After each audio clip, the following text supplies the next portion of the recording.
گوشت کو گلانے کے طریقے۔ اگر گوشت جلدی نہ گل رہا ہو تو ہانڈی میں کچا پپیتا، کچی انجیر ڈال دیں۔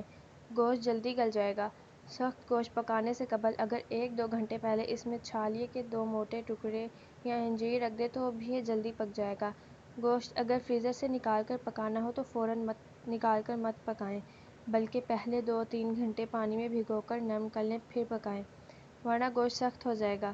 کچے گوشت کو اگر زیادہ دن بغیر فریج کے محفوظ رکھنا ہو تو اسے سرکے کے بھیگے ہوئے کپڑے میں لپیٹ کر رکھیں۔ اگر گوشت بغیر فریج کے 1-2 دن رکھنا ہو تو پہلے نمک ڈال کر گوشت کو اپنے ہی پانی میں پکا لیں، پھر دیگچی کو کسی ٹھنڈی جگہ یا ٹھنڈے پانی کے برتن میں رکھ دیں۔ اگر گوشت میں ہلکی سی بو آ رہی ہو تو پانی ملے سرکے میں بھگو دیں، 15 منٹ بعد پانی نکال کر پکا لیں، بو ختم ہو جائے گی۔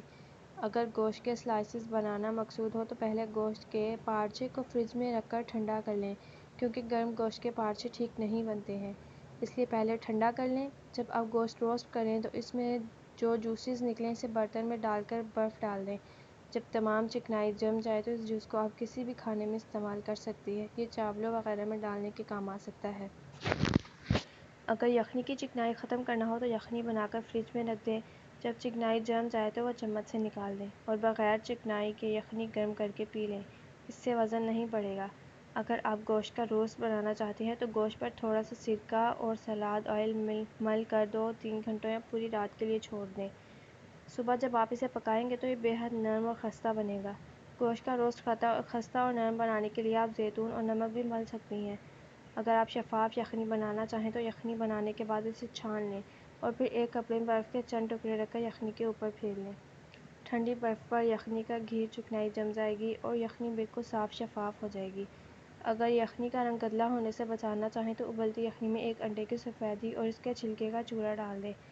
چند منٹ پکانے کے بعد یخنی چھان کر نکال لیں، رنگ گدلا نہیں ہوگا۔ اگر مہینوں گوشت کو محفوظ کرنا ہو تو گوشت میں تھوڑا زیادہ نمک ڈال کر چولہے پر چڑھا دیں۔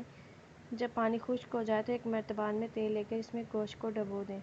جب گوشت ٹھنڈا ہو جائے تو مرتبان کا ڈھکن مضبوطی سے بند کر دیں، یہ گوشت مہینوں خراب نہیں ہوگا۔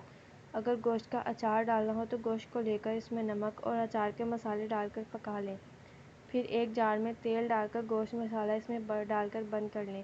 چند ہفتوں بعد اچار تیار ہوگا، لیکن ایک احتیاط کریں کہ جب اچار کا منہ ایک بار کھول لیں تو پھر زیادہ دن اچار کو نہ رکھیں، وگرنہ وہ خراب بھی ہو سکتا ہے۔